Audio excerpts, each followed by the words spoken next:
Bonsoir à toutes et à tous. Dans l'actualité ce soir, la 38e session ordinaire de la conférence de l'Union africaine, l'occupation illégale du territoire congolais par les troupes rwandaises pour l'art de guerre, propos de la première ministre Judith Suminwa, la représentante du chef de l'État, s'est exprimée ainsi devant le Conseil de paix et sécurité de l'Union africaine. Images et commentaires à suivre dans un instant dans ce journal. Demain, un dimanche comme nous autres, pas de manifestation, la mesure interdisant ces activités reste en vigueur. Message du gouverneur de la ville de Kinshasa, Daniel Bumba, qui met en garde les fauteurs de troubles et prévient la loi sera appliquée avec beaucoup de rigueur. L'UDPS appelle également ses militants à la discipline et le premier vice-président de l'Assemblée nationale relaie presque le même message en appelant la population quinoise au calme. Le message à suivre également dans un instant dans ce journal. Bienvenue à tous. Bukavu, symbole de la résistance face à la barbarie de l'armée rwandaise, dans sa détermination à mettre sous coupe réglée la capitale du Sud Kivu, malgré les attaques, les destructions méchantes et les pertes en vies humaines. Bukavu incarne aujourd'hui une résistance silencieuse, mais aussi puissante. La population résiliente refuse de se laisser réduire au silence dans un contexte de violence extrême. Forum mondial sur la sécurité à Munich. Le chef de l'État, Félix-Antoine Tshisekedi, a tenu un discours de vérité dans les travaux en panel. Eh bien, le président de la République a détaillé devant les décideurs à l'échelle internationale la vraie nature de l'agression dont est victime la République démocratique du Congo, y compris certains commanditaires tapis dans l'ombre. D'autres précisions dans ces reportages. Suivez.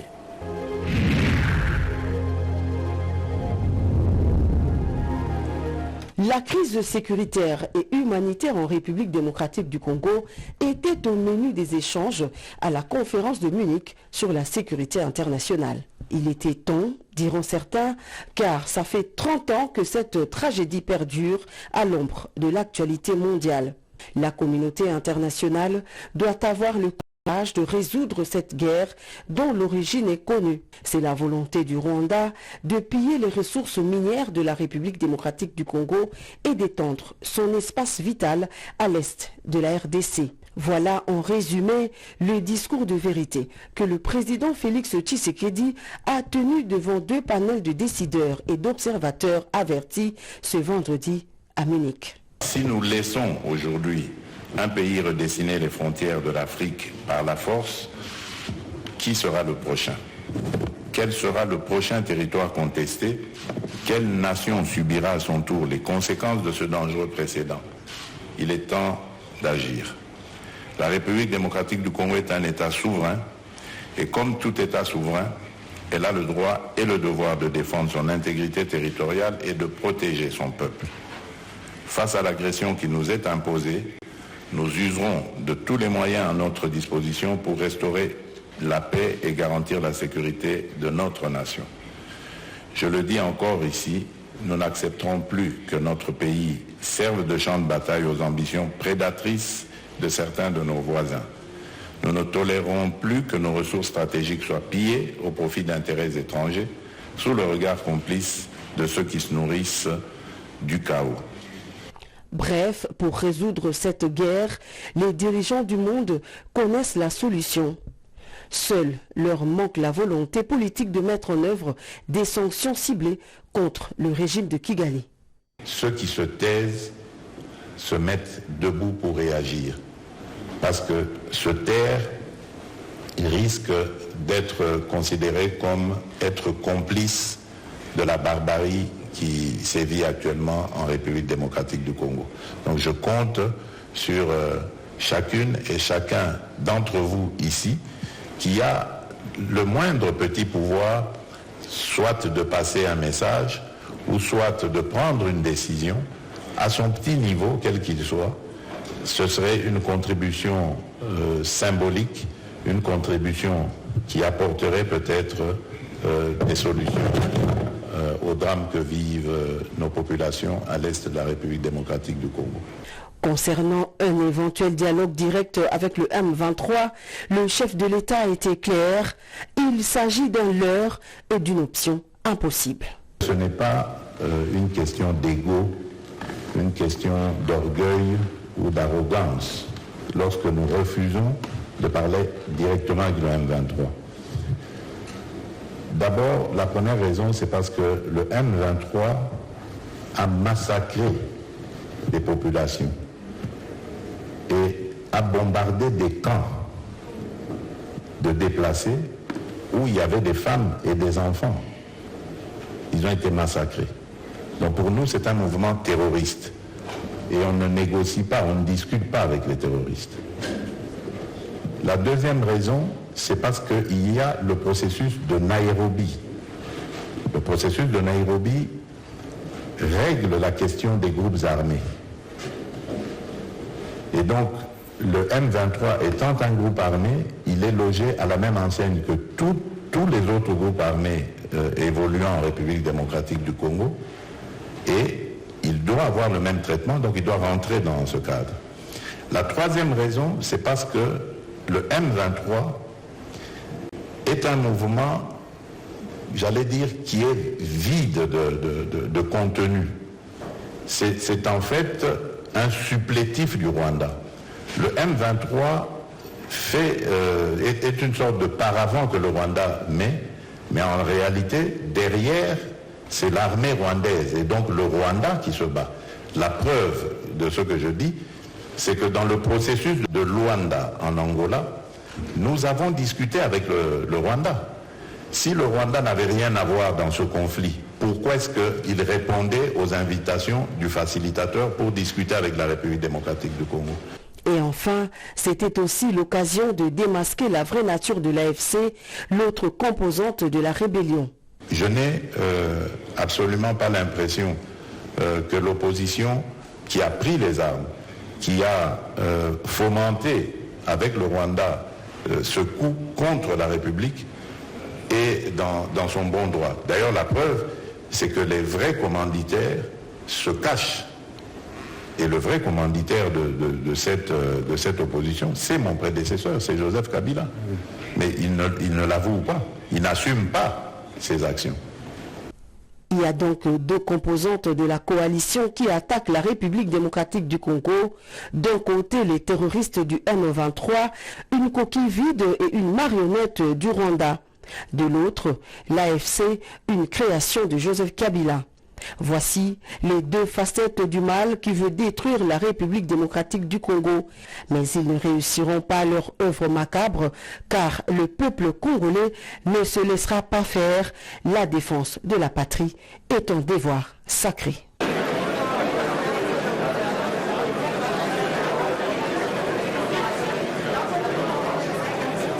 Rencontre en bilatéral en marge du Forum mondial sur la sécurité à Munich. Le président de la République a reçu les vice-premiers ministres, ministre des Affaires étrangères belge Maxime Prévost, mais aussi l'envoyé spécial du président américain Blandine Nzovu de la presse présidentielle a signé ses reportages. Retenez bien ce visage, car c'est celui du ministre européen le plus clair et déterminé sur la question des sanctions à prendre contre le Rwanda. Maxime Prévost, c'est son nom. Il est vice-premier ministre, ministre des Affaires étrangères et de la coopération au développement de la Belgique.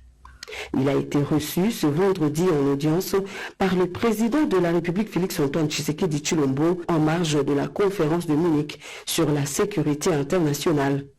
Tout comme il l'avait fait récemment devant les parlements belges et européens, aujourd'hui en face du président Tshisekedi, le chef de la diplomatie belge a réitéré son soutien à la République démocratique du Congo et a fermement condamné l'agression menée par Kigali et ses alliés terroristes du M23. Écoutez, j'ai souhaité rappeler au président Tshisekedi toute notre préoccupation par rapport à la situation à l'est du Congo avec cette violation de l'intégrité territoriale du Congo que nous condamnons et redit également notre indignation quant au rôle du Rwanda qui effectivement en sous-main vient soutenir le M23. La Belgique a de longue date condamné cette posture, je le fais à nouveau et je veillerai d'ailleurs à solliciter qu'au-delà de l'indignation en parole, on puisse aussi joindre les actes par des gestes concrets. La démarche de la Belgique est loin d'être isolée car l'on constate que l'option de sanctions ciblées contre Kigali convainc de plus en plus d'autres capitales européennes. Pour Maxime Prévost, il s'agira d'abord de déclencher la suspension du dialogue politique et sécuritaire avec le Rwanda et ensuite d'annuler le protocole d'entente sur les matières premières critiques entre l'UE et le Rwanda. Du reste, pas plus tard qu'hier, le Parlement européen, dans une très large majorité, a adopté une résolution pour demander la suspension aussi de l'accord sur les minerais. Je pense qu'on doit pouvoir envisager une large palette d'actions et de sanctions. Et j'ai moi-même d'ailleurs demandé, dès lors que je suis également en charge, pas seulement des affaires étrangères, mais également de la coopération au développement, que l'on puisse analyser dans quelle mesure mettre un terme aussi au programme de coopération au développement que la Belgique entretient maintenant avec le Rwanda, parce qu'il faut que la pression diplomatique, que la réaction internationale s'intensifie pour s'assurer d'un réel cessez-le-feu sur place. Plus tôt dans la journée, le chef de l'État Félix-Antoine Tshisekedi Tshilombo a reçu Richard Grenell, envoyé spécial du président américain Donald Trump en charge des missions spécifiques. Ces échanges ont porté sur la paix, la sécurité et la stabilité dans la région des Grands Lacs. C'est ce qu'on appelle avoir des mots justes pour peindre une situation plus que dramatique. Devant le Conseil de paix et de sécurité de l'Union africaine, la première ministre Judith Suminwa a évoqué les sujets sur la guerre d'agression dont est victime la République démocratique du Congo de la part du Rwanda. Des propos à charge que le président rwandais Paul Kagame n'a pas su supporter et figurez-vous, il a pris la porte. Chimène Dondo. L'occupation illégale de territoire congolais par les troupes rwandaises, sous couvert du groupe terroriste M23, constitue un acte de guerre et une menace pour la stabilité de toute la région, a déclaré la première ministre de la RDC, Judith Suminwa Tuluka, lors de la réunion du Conseil de paix et de sécurité de l'Union africaine. Son intervention a résonné comme un cri de cœur pour la souveraineté de la RDC, résistant à l'agression extérieure et a provoqué une onde de choc, notamment chez le président rwandais Paul Kagame, qui a acculé par sévérité n'a eu de choix que de quitter la séance. La chef du gouvernement de la RDC n'a pas hésité à accuser le Rwanda d'engendrer une nouvelle rébellion, l'AFC, visant à renverser le gouvernement congolais. Excellence, Madame et Monsieur les chefs d'État et de gouvernement. L'histoire reviendra au Congo. Sans agression notamment en Congo, l'Union africaine a été à la hauteur de cette nation, où elle était faillie à sa mission. Alors que les Camerounais européens, je me voté à une occasion de majorité de résolution contraire qui condamne le Rwanda pour sa violation de la souveraineté de la République du Congo, ainsi que son implication dans le pillage et l'exploitation illégale des ressources naturelles de la République du Congo, assorti des sanctions, y compris la suspension de l'affaire du Rwanda, l'Afrique ne peut pas se permettre d'être spectatrice de sa propre désapplication. Chaque État ici présent, c'est que la question contre un pays aujourd'hui peut devenir la question contre un autre demain. Tolérer cette guerre, c'est ouvrir la porte à d'autres ambitions d'établisation, c'est-à-dire sur notre continent. Nous parlons français de l'Afrique qui parle de son droit. L'unité africaine, de solutions africaines aux problèmes africains. Les combats de nation, si lorsque l'un de nous est attaqué, nous choisissons le silence. Alors que le monde africain nous a. Excellence, la République démocratique du Congo ne paie pas. Mais il est de votre responsabilité d'empêcher que cette guerre devienne un précédent fatal de toute l'Afrique. Est-ce que cela l'Afrique que nous voulons en 2025? Judith Suminwa Tuluka a fait entendre la voix de son pays avec une intensité et un engagement décisif, plaçant les enjeux sécuritaires et humanitaires de la RDC au cœur du débat de l'Union africaine. Il faut des sanctions exemplaires contre le Rwanda. Le ministre de l'intégration régionale, Didier Manzenga, dans la suite de la première ministre à la 38e session ordinaire de l'Union africaine, reprend ici les grandes lignes de ce qui a été dit sur place. Il est au micro de nos reporters. Suivez. Madame la Première ministre, Zilite Toulouka Souminois, qui a présenté brillamment la situation qui prévaut à l'est de la République démocratique du Congo. Et nous avions clairement cité le Rwanda qui accompagne ce mouvement du M23 et la situation aggravante à Goma et notamment aussi au Sud Kivu. Le Conseil de paix et sécurité a pris acte de cette déclaration, aussi a pris acte de décisions prises au niveau des communautés régionales et sous-régionales. Je cite la SADC, CAC et EAC. Tous les participants ont exprimé leur solidarité à la République démocratique du Congo. Et il a été demandé un cessez-le-feu immédiat. Et il a été demandé au Rwanda de retirer ses militaires dans le sol de la République du Congo. Et il a été demandé d'ouvrir le couloir humanitaire pour permettre à l'assistance de bien atteindre la population et aussi de se donner au dialogue dans le cadre de la mission de facilitation de Luanda et de Nairobi. Voilà ce qui a été comme l'objectif et surtout ce qui nous concerne comme la RDC par rapport à l'agression que nous subissons de la part du Rwanda. Banderole déroulée, visage grave et l'on navigue entre colère et résilience.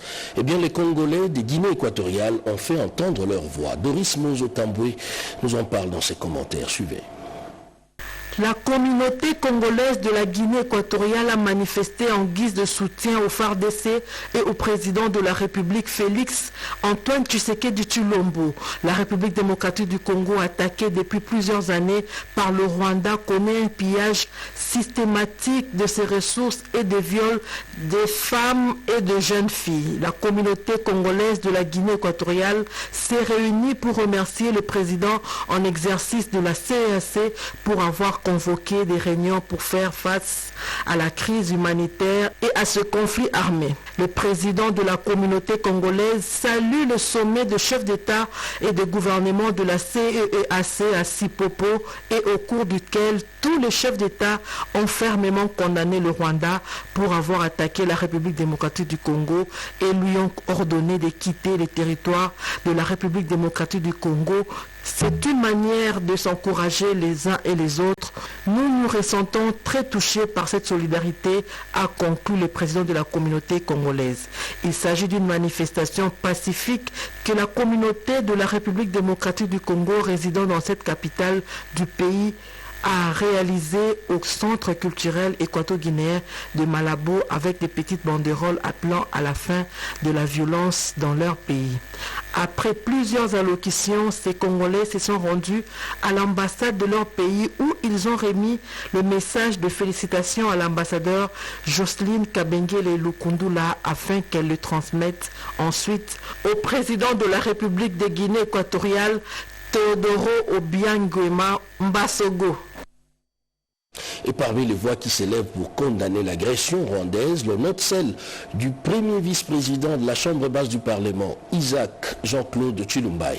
On en parle dans cet extrait choisi par votre rédaction. Suivez. Avec l'autorisation de l'honorable président de l'Assemblée nationale, l'honorable Vital Kamerhe, pour parler à notre population, nous comme représentants élus de ce peuple, rappeler que nous avons tous vu des messages préparés dans les officines de nos ennemis et de ceux qui combattent la République, lesquels messages incitent à profaner les lieux de culte en ce jour du dimanche de demain. Je rappelle que ces messages sont des messages des ennemis. Nous, ici au Congo, nous sommes un État démocratique, nous sommes un État où les libertés s'exercent pleinement. Et l'une de ces libertés, c'est la liberté de culte. Parce que nous sommes un État laïque, chacun peut se livrer à cet exercice comme il le veut, comme il ne le veut pas, il peut s'abstenir. On n'a invité personne dans des églises de force et nous n'avons pas besoin que quelqu'un se lève demain dimanche pour aller perturber la quiétude de ceux qui ont choisi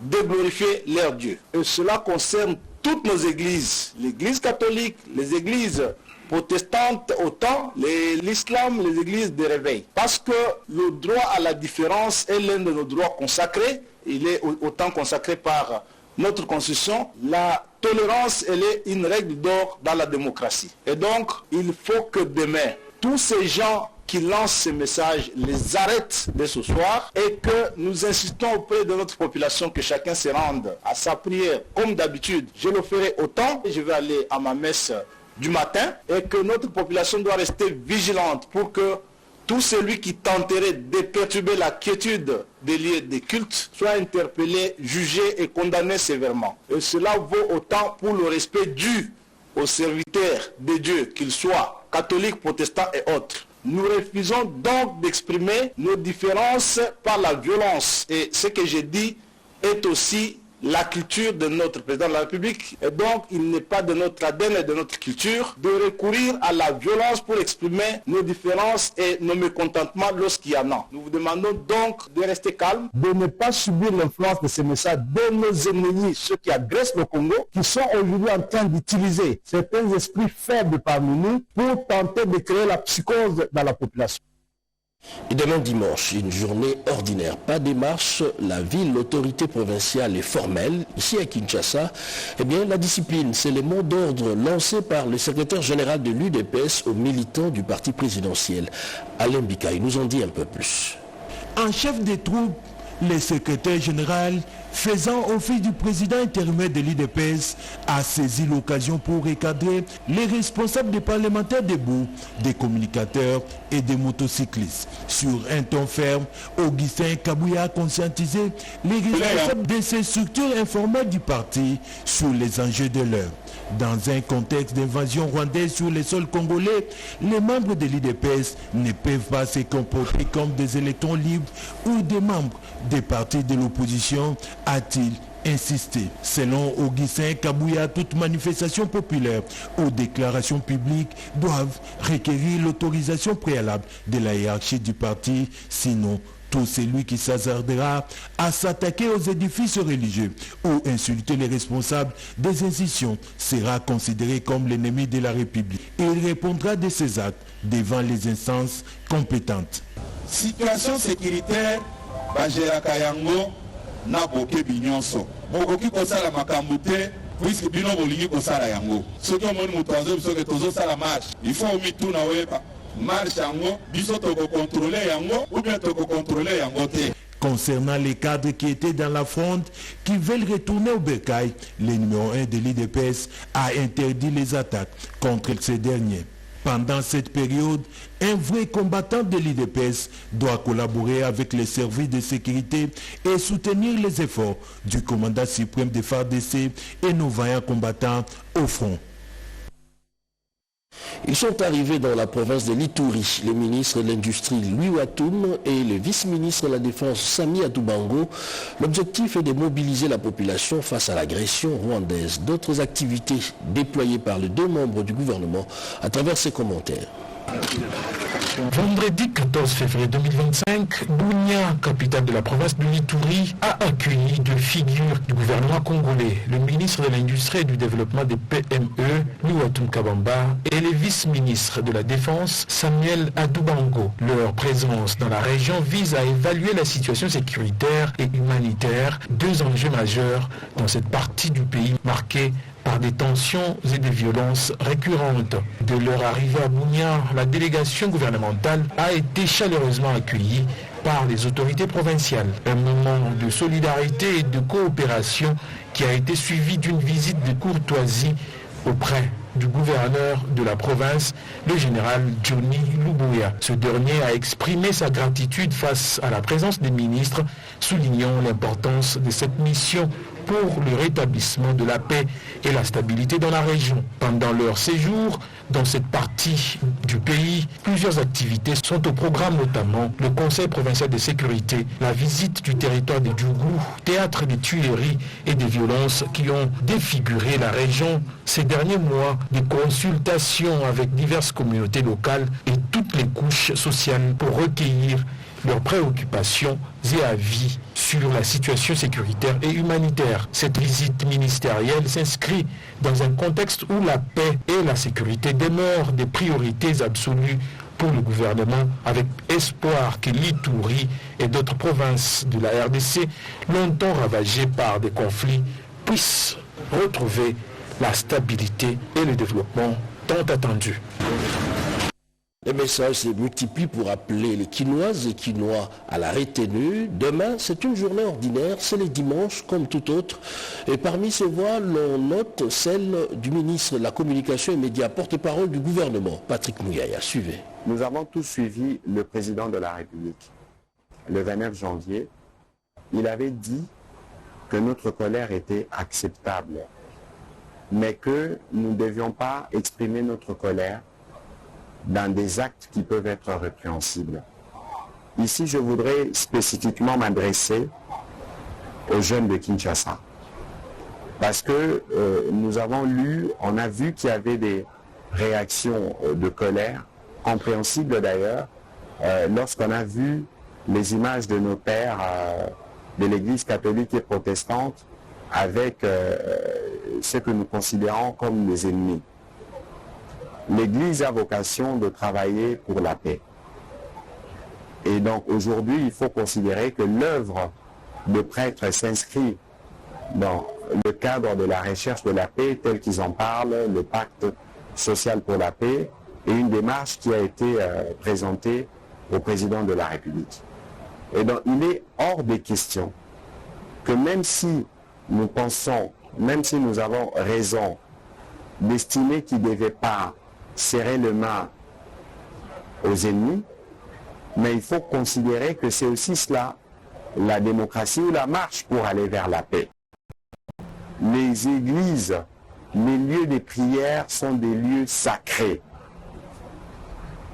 Penser s'en prendre à des lieux de prière, c'est penser s'en prendre à Dieu. S'ils ont mal agi, c'est Dieu le juge. Dieu les jugera. Mais ce serait inacceptable que des gens s'élèvent pour aller perturber, et pour penser même perturber les services religieux un jour de dimanche. Nous avons besoin, nous parlons souvent de front spirituel. Alors dans les fronts spirituels, c'est des actions de grâce et des actions de prière à l'égard de Dieu. Il n'y a pas meilleur jour pour les fronts spirituels que dimanche.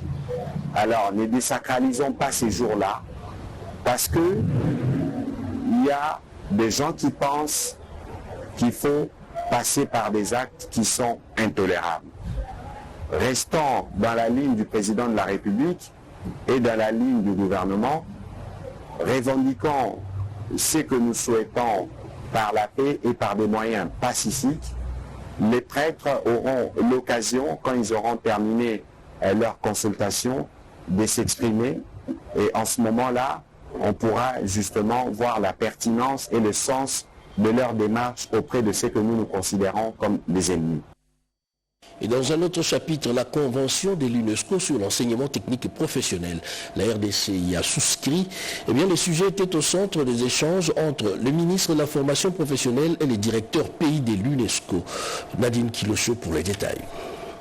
En présence du professeur Cyril Moussila, délégué permanent adjoint de la République démocratique du Congo auprès de l'UNESCO, M. Marc Ekila, Likombo et Barreto ont discuté des projections à prendre en compte après cette ratification qui est une première pour la République démocratique du Congo, preuve de la volonté politique du chef de l'État Félix Antoine Tshisekedi Tshilombo, qui met le secteur de la formation professionnelle comme première option pour la création de l'emploi, une politique que salue le directeur pays de l'UNESCO.